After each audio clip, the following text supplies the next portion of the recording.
Okay, so in this dish, we're making a root vegetable shepherd's pie. This could be 100% vegetarian. I am going to cook up some meat to put and mix into the filling. We are going to be using this Pura Vida fire roasted root vegetables. We use this in another one of our dishes and it was delicious. So these are a quality product that we're enjoying. So to get started here, I've already peeled the sweet potatoes. I've got some water bubbling away on the back here. I'm going to cut these up real quick.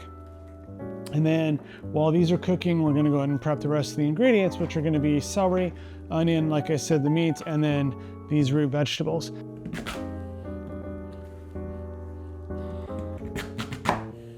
So we're just gonna cut these in half, and then we're basically just gonna go 1-inch chunks.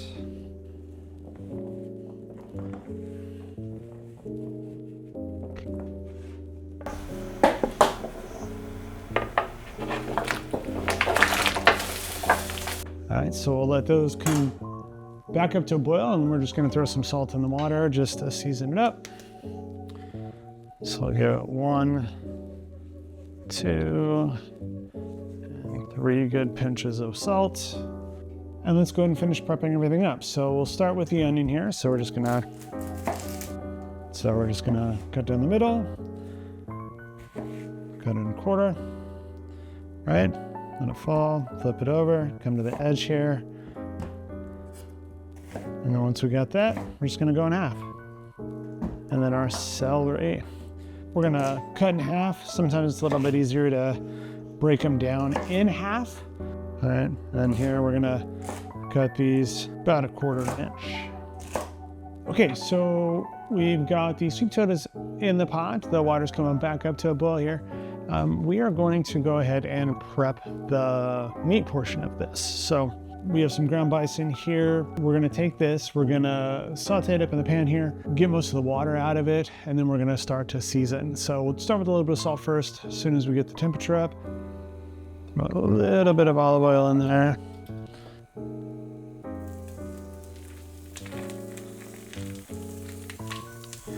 Good.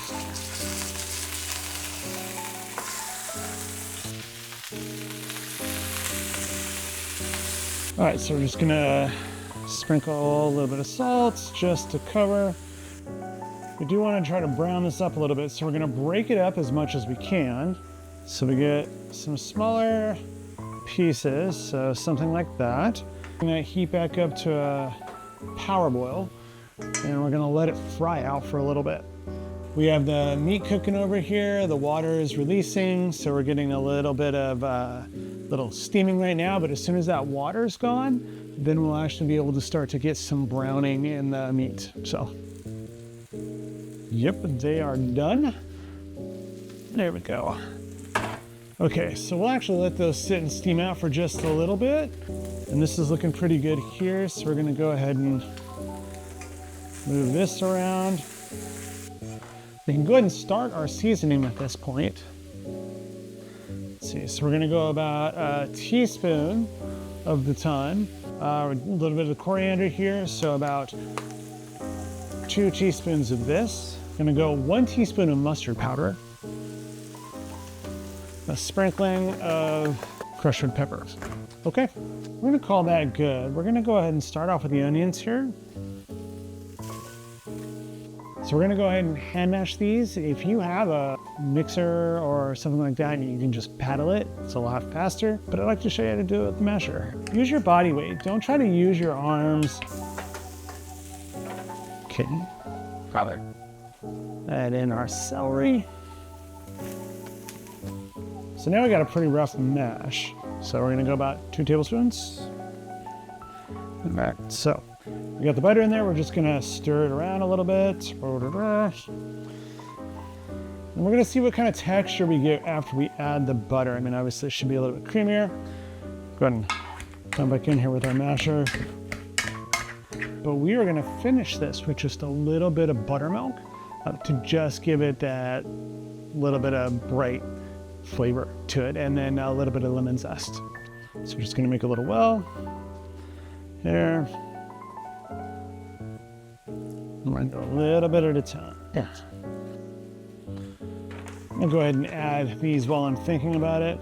So I'm getting a little lost in the potatoes here.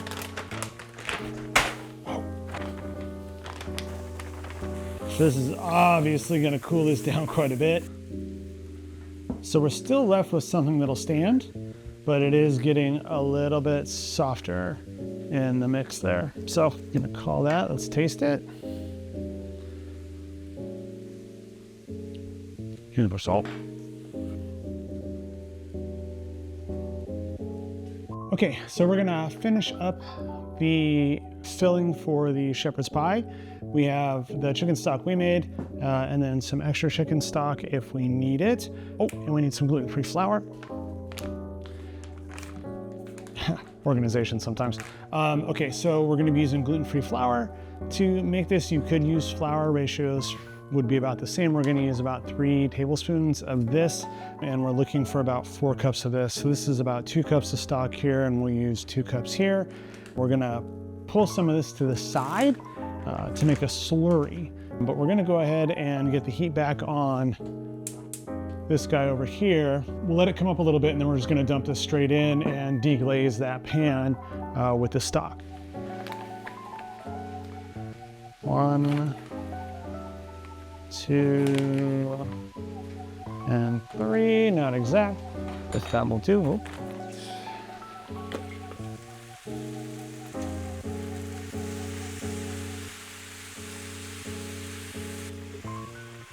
But that is nice.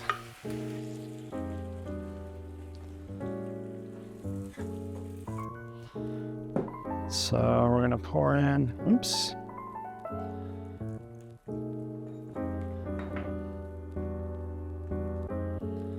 So we're looking for a nice thin slurry. And we'll put the last of that in. All right, now all we gotta do is bring this to a bubble, and we'll just cook that up and we'll be good to go. Let's go ahead and throw our lemon zest. I'm gonna start with half. It's like a little bright note. Part of me is a little tempted to throw a little of adobo in here just to give it that little bit of smoky flavor. I think we're gonna do it. So this is adobo. You can buy this in pretty much any grocery store. It's basically chipotle chilies and some spices that usually come in a can.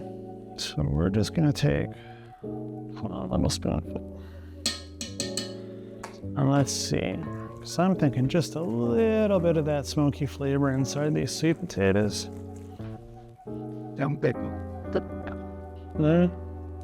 So just a little bit of that brings in just a little bit of heat, just a little, but it also brings in the fruitiness of the chipotles and a little bit of that smokiness. And so I think once some of the moisture evaporates as we bake this with the meat filling, and then the meat filling's infusing it, like it's gonna hopefully have a nice complex flavor that's gonna pair well with the meat filling. So, all right, we've got our slurry here. Just put that bad boy in. We ended up adding another 3 tablespoons of the mixture to this just to get it to thicken up, because I didn't want to have to reduce the stock down.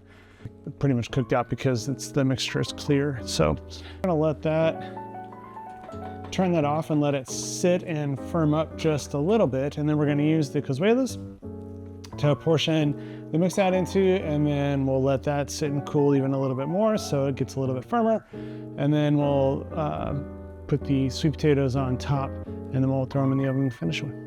Or you could save them for later and finish them day of. So it's over here. Boop-a-doo. Oh yeah, there we go. Obviously, if you're not gluten-free, you can make this with just regular flour. You're gonna get a little bit different texture of a gravy than that. You could have also used just 100% cornstarch without the gums if you want to go that route. Get a little taste test. Quality.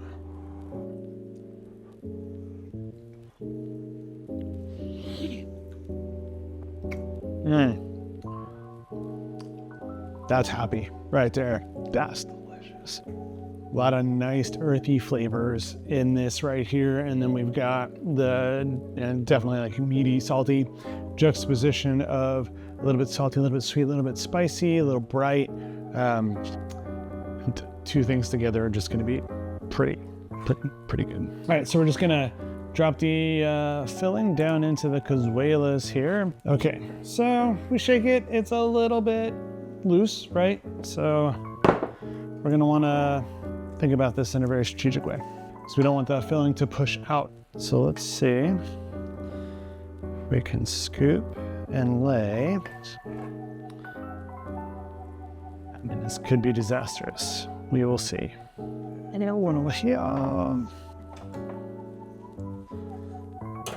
So we're gonna lower that down to 375 and give it about a 20-minute timer. So we're just looking to basically cook a little bit of the moisture out. Everything's already set. We don't need to cook it any longer. We're looking to just release some of the moisture from the bake on top, maybe reduce or dehydrate that down just a little bit and get it to brown up and get a little crusty. So we'll take a look back in 20 minutes.